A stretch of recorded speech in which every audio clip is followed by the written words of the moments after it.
Hey everybody, this is Jeremiah Craig coming at you for another episode of Ask the Bootmaker.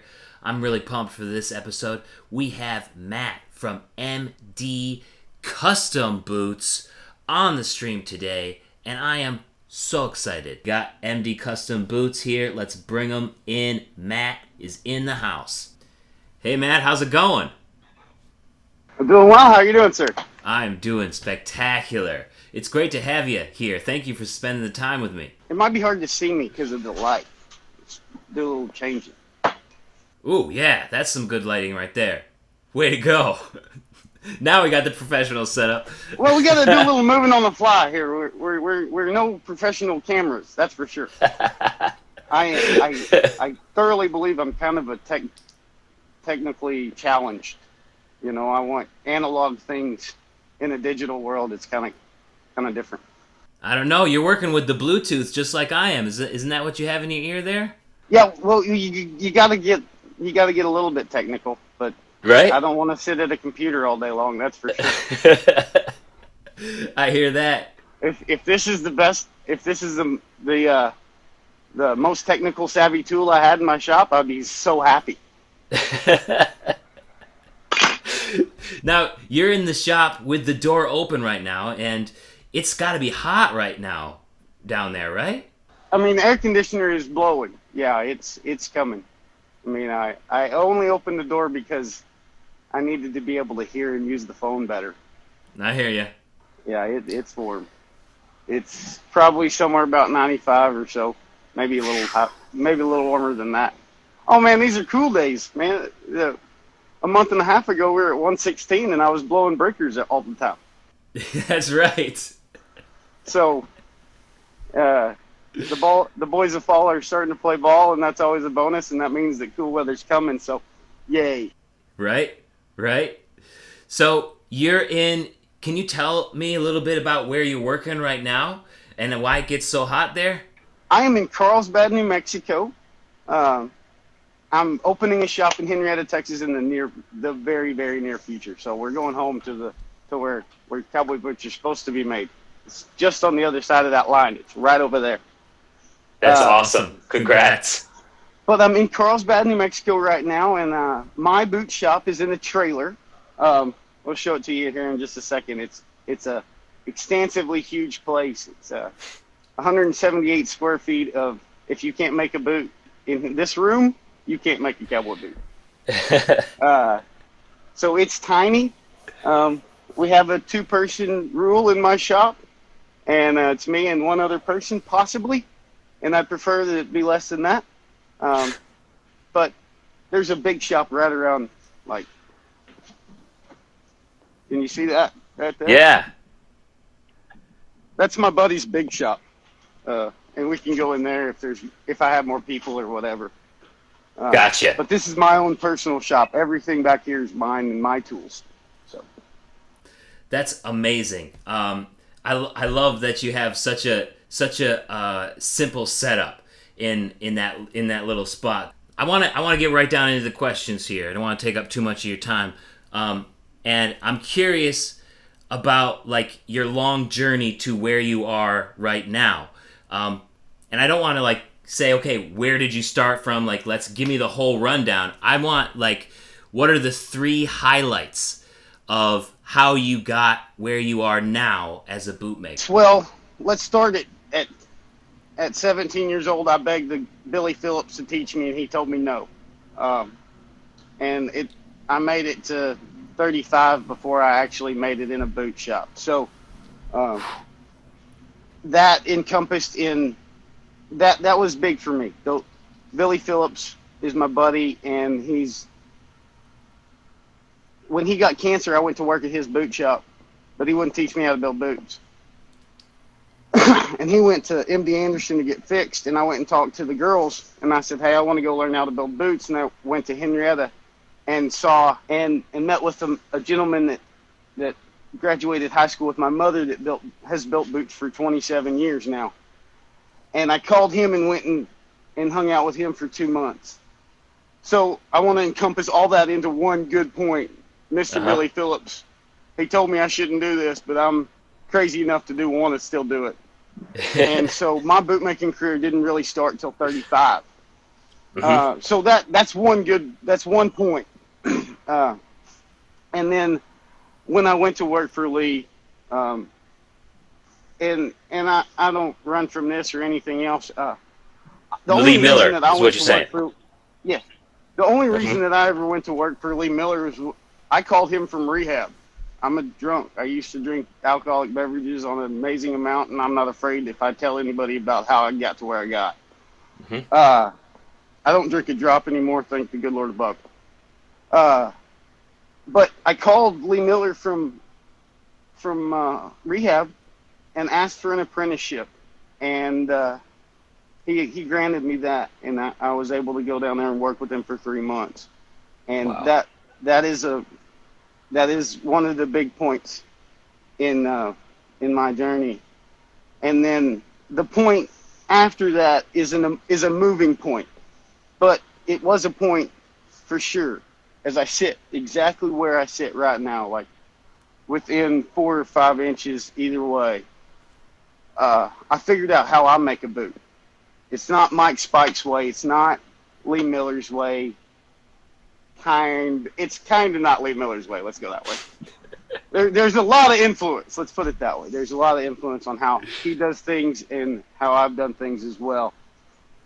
And so the day that I realized that I was making Matt the first boot will forever be a big day in my life. Now, like I said, that last point's always moving because I want to grow, I want to learn, and I want to get better at making, at cutting leather and sewing it together and making it a functioning shoe, a functioning cowboy boot that fits and goes on your foot. So there are 3 points. They're kind of long and kind of big, and they took a lifetime to live, but there's 3 points. Yeah, those are some pretty epic highlights there. I mean, what was it like apprenticing for Lee Miller? Let's start there. Let's start in the middle. One word is scary. Yeah? You know, Why? You walk in a room and you know that anything that you've ever done before that wasn't good enough to get you in that room. You know? And you sit down and you're trying not to make any mistakes at all. I mean, it's a nice ball chair. It's real cushy, but it's really pins and needles, to tell you the truth, because you don't want to make mistakes. And when you do make mistakes, Lee is very cool, and he does the whole push his glasses up and says, "Man, you ain't making a mistake I ain't never made before," you know, or "We can hide that, don't worry." Yeah, so scary is the real answer, is the quick answer. But the real long-winded answer is a kind-hearted man that truly wants to teach others to build cowboy boots. He wants to help out others in that form or fashion. And I know that's kind of like his long-range goal is to be able to teach all the time. But he's a cool cat, man. He's a cool cat. That's awesome. That had to have been an incredible experience, just because I know how much he focuses on fit. It's like every time I look at his Instagram, he's reading another pamphlet or another book about fit, and that's just learning from somebody who still wants to learn and is at that level is nuts. It's amazing, you know. Like, so he's got a library of books. I mean, like, if you want to know something about a foot, a shoe, a cowboy boot for sure, anything from 1900 on, he has the book. I mean, he has it. You don't need to go to a library because it's right there. That's awesome. And there's only 2 F words that matter in a cowboy boot. 2 F words. Fit and finish. That's it.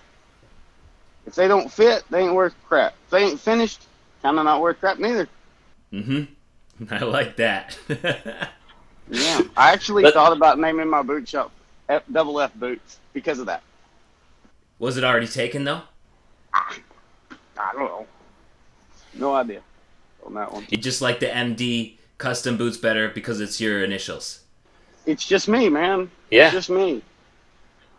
Perfect. There might be somebody else in the shop at some point in time. I have a feeling I might get a part-time employee that doesn't get paid about October the 15th. But that's all right. Dad's retiring, so. On an apprenticeship, are you going to start teaching too? No, I mean, he'll come and go as he pleases. This is my dad. Oh, okay, I got you.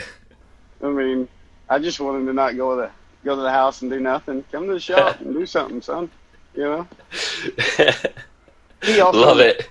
my dad worked for a shoe and boot repair company in Wichita Falls way long ago. Way long ago. And so just going to make him make his own boots is what I'm going to do. That's cool. That's going to be fun. Yeah. And we're not making cowboy boots for him. Like, he's got enough cowboy boots. I mean, this is a pair of boots for Dad. Did you make him that pair? Oh, yeah. Yeah. Mm-hmm. And I just got to sew the pulls down, but it's been like 3 months. I just set him on the shelf and said, he's got boots on his feet. He'll be fine. So I'll get a part-time apprenticeship that won't do. I mean, he'll leave when he wants to and whatever. I don't care. It's got to be fun hanging out with your dad, doing your work and stuff. Yeah. Dude, it's going to be real cool when I never sharpen the knife again and be like, hey, Dad, here you go, man. Sharpen this up for me, man. Oh, geez. Now, did your dad have you do some of that work when you were young and you're sort of turning the tables on him now? No, he was out of the boot and shoe world way before I was born. So, no, he did help me put on my first heel taps and heel taps. I was over at Billy's shop and this guy comes in and says, I need new heel taps. And I was like, I'm not supposed to do that. And then he got to talking to me and he talked the fella into doing it.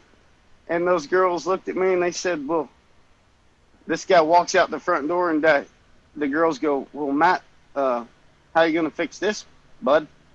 And I was like, I got this on lock. Don't worry about it. Picked up the phone. Hey, Dad, come on. Come over here. I need a little help. And we walked through it. It took us a bit, way longer than it should have, that's for sure. But, I mean, we're working on like 40-something years experience of old experience, not like used all the time. And a punk that just wanted to learn. And so we did it. And we got in trouble for it. But, hey. Was this during that period of time between when you were 17 and 35 trying to be a bootmaker? I wasn't actively trying. I wanted it. I wanted to do it, but I didn't like actively go after it. I built golf courses and I went to college for a decade plus or so. A lot. I went to a lot of college. So there was a long time in there, but it was right when it's a very, very beginning of I was fixing to go build boots. I was working for Billy, my buddy here, and it was right. I mean, it was like probably 15, 20 days before I went and sat at the sewing machine for the first time in my life. So, yeah, wow. It was right at the beginning. Wow. Did that inspire you to continue, like that first heel tap repair job? It's like there's something here for you, or was that just like a little throwaway experience? It was good for me, but it wasn't anything big. I always knew, I don't know, probably at 20, 17, 18, that I didn't like the way cowboy boots fit. I like cowboy boots. I like to wear them. But I didn't like the way they fit. I got a fairly small heel and a normal size midfoot and ball. So nothing off the shelf fit me the way I wanted it to. And occasionally I could find some Anderson beans that were pretty good. I wore Anderson bean at the end. And then there was some Rod Patricks that fit pretty good. Nice. And if the fella could have afforded it, real Mercedes fit money. Like they were nice, but No doubt. that's when I thought boots only cost $600. You know, that was a few days ago. But I was working at Billy's shop, and it was after I'd put that tap on, and I'd been saving my money, and I was going to Lubbock, to buy one pair of boots, and they were a pair of Rod Patrick Triads, Brandy Ostrich vamp and counter cover, and like a olivey green, but not more of a bluey, whatever. It was a pair of boots. It was a green top pair. It sounds nice though. They were beauties. They were a pretty. And I've not tried a Triad yet, but I will, and I'm gonna do that because I think it's cool. But I walked into Dollar Western Wear in Lubbock, Texas, and this little girl said, "Can I help you?" And I said, "Yep, I'm here for a pair of Rod Patrick 9.5." And I described her the boot, and she looked at me, and we were walking about halfway through it. We got about halfway through the store, and she said, "I sold it 2 days ago." And I turned around and headed directly for the door, and she says, "Whoa, whoa, whoa, whoa, whoa, whoa, whoa, whoa!" She says, "We got other boots here." And I said, "No, ma'am, you don't. I can see you got a whole bunch of boots back there, but I ain't buying a dang one of them." And I got back in the car, and I picked up the phone. I called Mike Spikes and said, "Hey, man, what are you doing, dude? I want to talk about boots." And it wasn't very long, and I was at his shop for 2 months. Wow. Yeah. That's amazing. That's a great story of just knowing what you want. I got a question that kind of works into that from Tyler on Instagram. He asked in my messages, pretty much, what do you think of the big brand boots overall? I mean, you kind of answered it in that last question a little bit. He specifically called out one brand, but I want to just ask you in general, because I don't want to call anybody out. Just the big brand boots altogether. How do you feel about them? Some of them are doing great things, and some of them are doing really crappy things in my world. Mm-hmm. I'm not throwing anybody under the bus at all. But the world of cowboy boots, in Texas we say this saying just a little bit different, but we'll clean it up for TV. There's a rear end for every chair. And so there's a boot that's being made in China, but it's cheap and we can get it on somebody and guys will use it and wear it. There's nothing wrong with that. Nothing at all. Now, then you go to some of the handmade with Casey's and stuff like that, where you get better quality, but they're still using inferior parts to a degree. They're not majorly, but they're still a big company trying to make the best money they can, you know. And that's where it falls down. Is the big companies are trying to make the most money they can, and they make the most money they can because you buy more boots. You want more boot, more boot, more boot, more boot. And so that's what they're doing. And then you go into the one-man shops that are doing everything they can for you not to come back and buy a new boot. Now, that being said, we want you to come back and buy a new boot, but we're going to do everything we can to make that boot last longer, is what that statement was. Mm-hmm. Not don't come buy a new boot for me. No, that's absolutely not. When I get a customer and then I get a repeat customer and then a repeat customer and a repeat customer, dude, you want to talk about happy people. It makes me feel good inside when that happens. And it's cool. I love it when they come in, they put on a boot and they go, all right, put my name on the list again. Put my name at the back of the list and we'll start again. You know? And that's cool. And I love it when fellas go, hey, yeah, whatever you want to make me, Matt, sounds good. Or we'll pick out the vamp and they say, whatever you want to do on top, just have fun.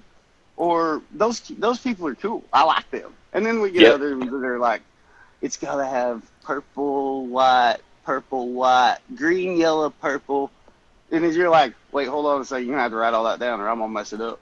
And even after you write it down, I might mess it up again. You know. Yeah. So, to answer your question truly about the factory boots is there's a rear end for every chair, and they are making things that are usable, and it might get somebody into a cowboy boot for the first time, and then them say, hold on a second, there's these guys doing really cool things, and I want to try that out too. And the good part about that is once you jump into our ship, you ain't going home, boss. It ain't the same. I've got Anderson beans and collecting dust, man. I've got a pair of black Cayman belly boots. It was, I don't know, the second or third to the last boot. And my mother bought them for me. And I've been trying to sell them or give them away or whatever. Just somebody needs to use these things, right? And my mother is very adamant that I will not give them boots to anybody. All right. Love it. The last time that boot was worn, there was a kid in Henrietta, where I'm from, that he stopped by and he's like, man, I'd really like boots for prom. And I was like, dude, you're asking me 2 weeks ahead of time? No. I'm not even going to try and kill myself. And I said, what size boot you wear? And he told me, and I looked at him, and I was like, ain't no way. Take your boot off. He told me a 10.5. And I looked down at his boot and said, no, you're wrong. And I looked at it, it was a 9.5. And I had one of my buddies was working in the shop. I said, hey, man, run grab them Caymans out of my closet. He come back. That kid, he wore the snot out of them for 2 weeks, but he cleaned them up and wore them to prom. That was the last time they went on a foot. Wasn't my prom. That was a lot. That was, woo. Let's talk about fit for a second, because a lot of people, like you're saying, aren't really sure about what their fit is in their boots, but you have so much focus and attention on your fit. In fact, when we were talking last week on the phone, you said that you're known for building boots mathematically. Can you explain what that means? Let's look at brains first, just a second. Left brain, right brain. That's how people work, right? So the left brain is a more artistic-y side, and the right brain is, no wait, my bad. The right brain is more artistic-y, and the left brain is more math logic. So most of the fellas in the boot world that I've come across are more of the artsy kind of folks. They like to draw, and they have to use mathematics as well. There's no way to build a boot without math. I don't care who you are. If you're building it without any math, there's no way. It ain't gonna fit nobody. It's just not gonna work. But I take it to a different extreme. And it's how tops are cut. It's mainly in the top cut, and also my counters, how I cut my counters. It's just how I am able to make my patterns, and I do it all. Every pattern works off of every last. So Jeremiah comes and he gets a boot, and you want a 1 5/8 heel. I'll work my patterns off of the last that we get for you. Will come directly from those patterns. And I've cleaned my shop, so I got a mess. That thing gives me angles, and it tells me what angle I should cut my boot at and where I need to do things. So I use high school geometry and basic math. I mean, it's pretty basic. It's not. I'm not doing any trig. I don't have to do any trig or any calculus or anything like that. But the numbers come from different places, and so most of the bootmakers that I know of, they work off of their measurements to build the last, and then they go back to their measurements to build the boot. I don't do that. I I take the measurements of my foot to build my last, and then I take the measurements of the last to build the boot. So it goes in a direct line to build the boot. So I know the boot is going to go on the last. As long as I built the last of the foot, I'm fine. Mm-hmm. And I know that didn't make sense. It makes sense to you to say that it goes in a line. I'm a little confused about the going back to it the way that other bootmakers do, like you say. Can you explain that process a little bit more? Okay, so it's all in building of the last. It's how you build your last. That changes for, like, this could get really, really technical really quickly and be. Let's go. We're talking math. Okay, so when most of the bootmakers do this, they go back to this your short heel measurement, and they short heel minus a half, and then they cut it. That's how they do it. For me, that didn't equate. If it's a size 4.5 boot or a size 15.5 boot, they would all cut by that same half inch and go. For me, that's a very varying number.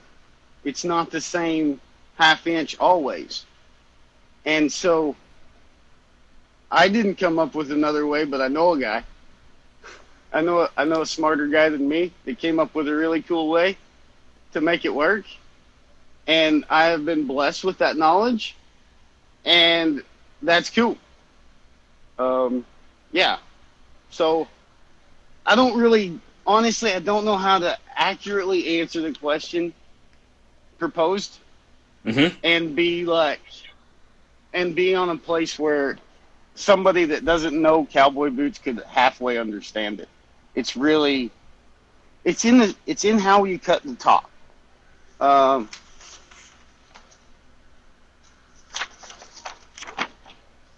This is the top pattern right here. This is the finished top. Now what we're talking about is this point right here. We're talking about this point right here versus the short heel measurement, which goes all the way around the foot. So yeah, we're getting real deep, and I don't know that I can adequately cover what we're talking about. Does that make sense?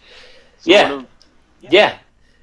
So when you talk about math in boots, the first thing that comes to my mind is the fit, and how you would use math around the widest part of the foot, around the ball of the foot.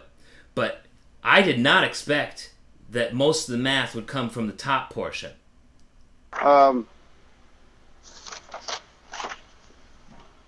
This is one foot. This is a left foot for a fella who we're making him a boot. Mm-hmm. It's just crazy, but you're gonna call me. You're gonna think I'm just a little bit nuts. But how a boot fits has 50% to do with the how the top is cut, and 50% how the well, that's a lie. If the last is made incorrectly, you're shot out of the water before you start. But there's a good portion of how a cowboy boot fits is in the top. It's in the top cut. So people are like, "Can you fix these things?" And I'm like, "I don't know exactly how the top was cut, so I really don't know." And that's why the relast situations can get a little dicey. Yeah, that's actually a question that I had from Luis Fernando. He asks, is it possible to deconstruct boots, reshape leather pieces, and modify them for a better fit? Depends on how much money he wants to spend. I'm real. So it's possible. Real honest. It's possible, but what's the point when you could have a brand spanking new boot for about the same amount of money? A lot of it comes into play with, like, heirloom boots, where they were their father's or something like that. And that's something that'd be it'd be one of those deals where I might tug at my heartstring just a little bit, and we might Mm-hmm. cut a little money off of it. But it's not cost effective in my world. I know there are a lot of guys that do it, but it's true unless it's like way big. I mean, if it's way big and you're making it for smaller folk, then it would be totally cost effective and fun. But if it gets to be not cost effective and not fun, it's gonna be pricey. You know, Mm-hmm. that's it. It's not a good idea, and I would probably try to talk him out of it. Yeah. Yeah, I hear you. So I want to talk a little bit about the materials that you're using. I had a question from Barry Roshin on Instagram here, and he asks, being it the 21st century, are there any advanced materials that you would consider incorporating into building your boots? There's some brand spanking new material being born across the street. Probably a couple weeks, and it'll be brand spanking new material be born right over there. It's called leather. I don't want to. I mean, I'm an old school guy. Like leather and wood, that stuff is cool. And we don't have to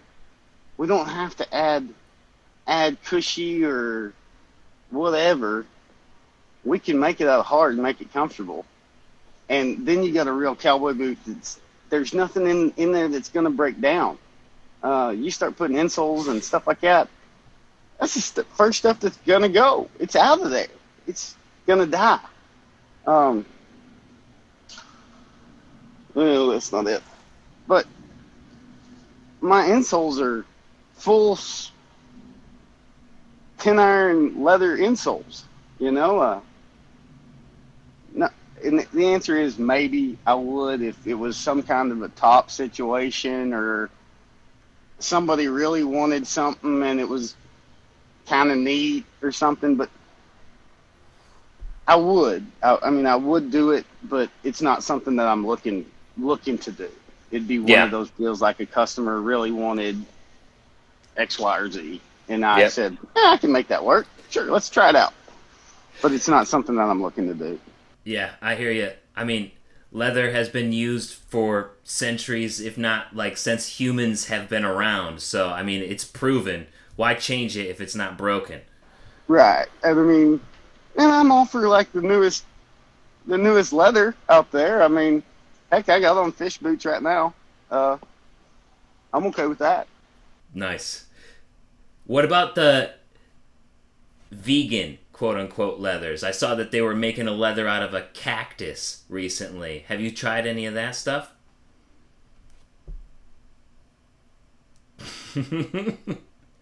I had to ask. I have not.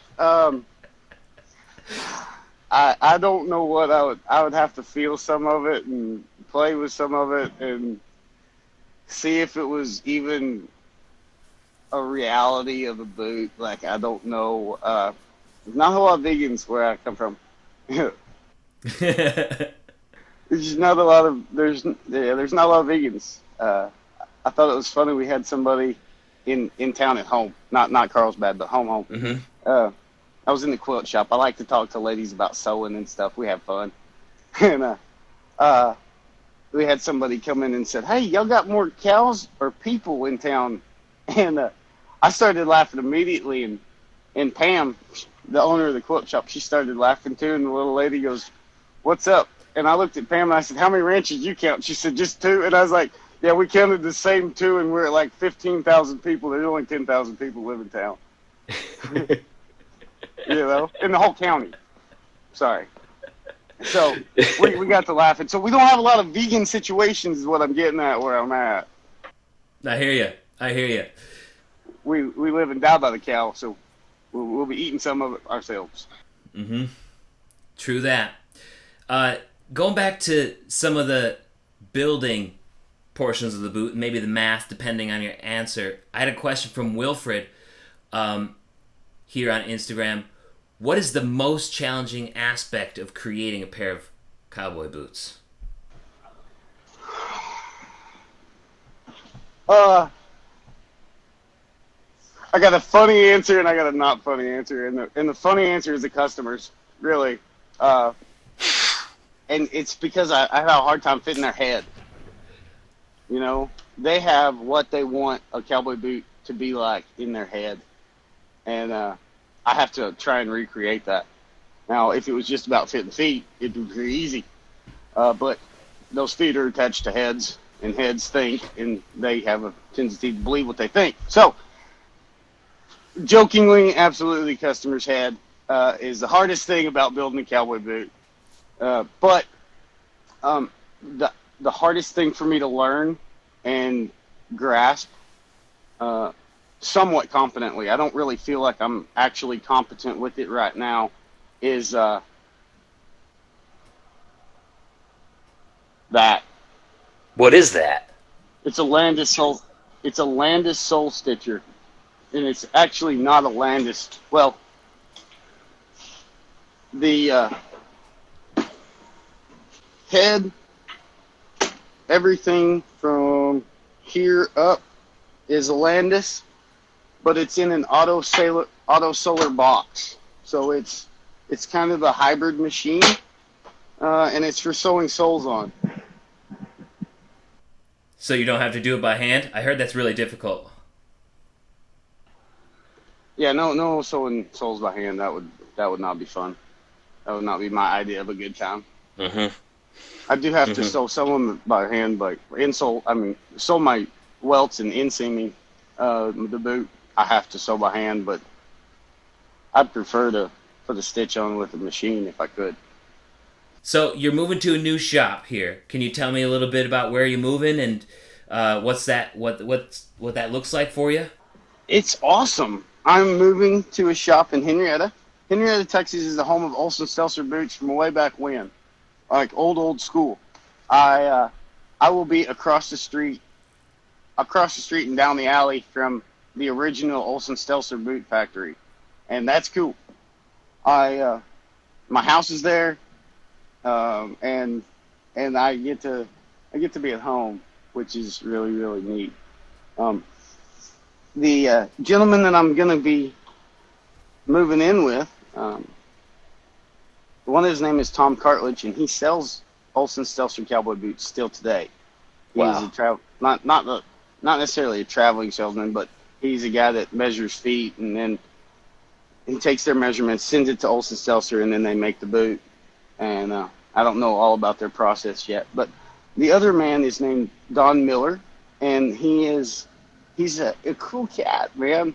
His granddad worked in Olson Stelzer, and he always wanted to have a cowboy store, and we're going to do that. We're going to sell some shelf boots. We're going to sell. There's going to be a tooler that's there 2 days a week. He make all kinds of handmade tooling stuff. There's a silversmith that's got some buckles and just silvery things. I don't know what all he makes, but I'm assuming it's a lot of cool stuff. And we're gonna have his stuff on display. And I'm moving into an antique shop, and it's like a real life antique shop. Like there's 20-foot doors from Italy and some trash cans from a hotel in Atlanta in the 20s or something. It's immaculate. I mean, everything in there is amazing. And he says, well, Matt, I need to show you this. And I said, okay, what is it? And he says, well, this is going to be your shoe shine stand. And I was like, what? Excuse me? He's like, yeah, your shoe shine stand is right here. And I was like, awesome. It's a marble-topped shoe shine stand built in the 20s or 30s by an Italian man in Philadelphia. And the matching reciprocal sits in the Philadelphia train station. Yeah, so it's a cool place. It's really that is so cool. I mean, boot shops are known for not being that kind of joint, but we're gonna do it anyways, huh? Dude, that's the kind of thing that it should be. I'm gonna be sweeping the floor every day and cleaning up and making sure I don't got. It's gonna be a cleaning project. I'm gonna have to clean a lot. It's okay. It's a good deal. It sounds like it's going to be an awesome space, though, to just make your own and to have like a experience for when somebody comes in. And I feel like that's part of having a shop. It's if it all sets up the way it does in my brain, it's really, really, really awesome. I mean, I spoke earlier that I was into history. Well, my granddad, he was a gas man there in Henrietta for, I don't know, until he retired in 1983.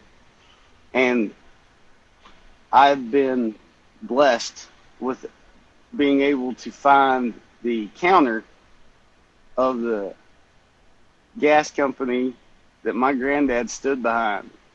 And it'll be right there in front. I'm also blessed with some other things too. My bench is stuck to the wall in this shop. I can't take it with me. I'd have to cut it down and build it up again. And I'm going to be able to stand behind the bench that was made by my buddy's dad, Billy Phillips Grant. His father built the bench that I'll stand next to all the time too. So it's really cool that I've got some historical things that are going to be with me in the shop, and I get to go home, man. So Yeah.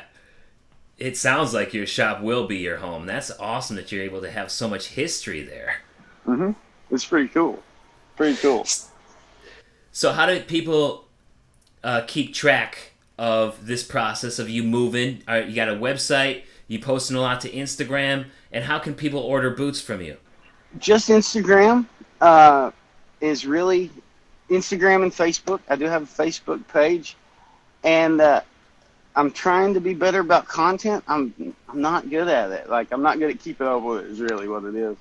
But sometimes it's just boring. Like, if I'm skiving for 3 days in a row or 2 days in a row or whatever, there's not a lot of fun to post about using a knife on a piece of leather. I don't know. You're a pretty funny guy, so you might be able to do a lot more than you expect right now. Well, maybe we'll see. But those are the two places, and really, to order a pair of boots, I had a guy contact me yesterday, and I'm pretty sure it was because he saw me on your deal. He's like, "So how do I order a pair of boots?" And there's not really a way except for you gotta. We have to be. These hands need to be where that foot's at. And the process of measuring for a custom boot is really something that's pretty cool. I mean, you come in, I measure your foot in 13 different places, and that's 13 places per foot, and then I build a last to your foot. So it's not something that you can just get online and be like, "Hey, I want a pair of red top boots," or blah blah blah. It doesn't equate that way because we're in a different world. You know, it's not. It's something special when you got a pair of boots that's made for you on your foot, and it's been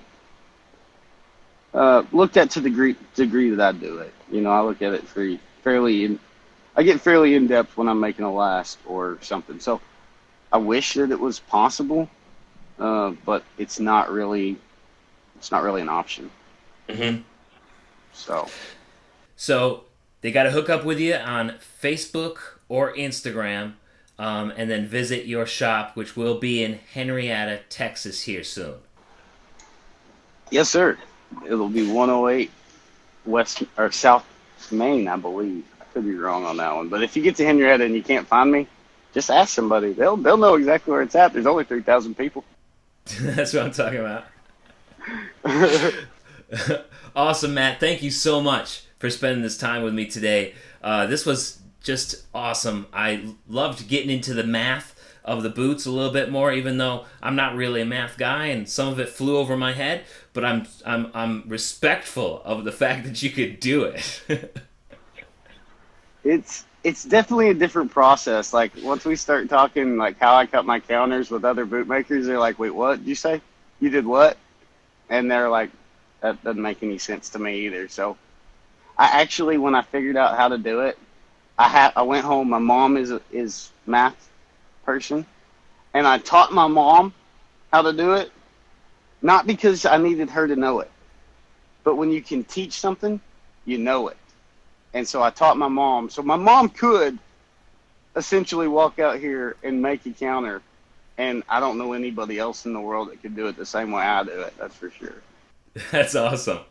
Well, everybody watching right now and after the fact, be sure to keep up with Matt on Instagram and Facebook, because it certainly is very interesting the way that you make boots. And I'm gonna have to stop through Henrietta once you get your shop set up, because I want to visit this place and all the history that you have there. Hey man, I want to make you a pair of boots. Hell I yeah. want you to see history, but come on man, I want you to get a pair of boots. Dude. I want a pair of boots too, with the way that you're talking about your fit.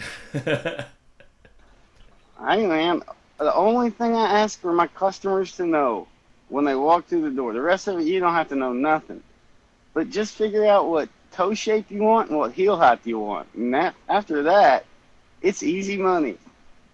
The rest of it, we can look at leather and we can draw pictures or whatever we need to do to get a pair of boots. So, Love it. That's great advice. Awesome. Thanks for your time today, Matt. Wish you the best of luck in your new shop, and keep kicking ass down there. thanks, sir. You have a good day, man. Peace. Have a good one. Thanks for watching, everybody.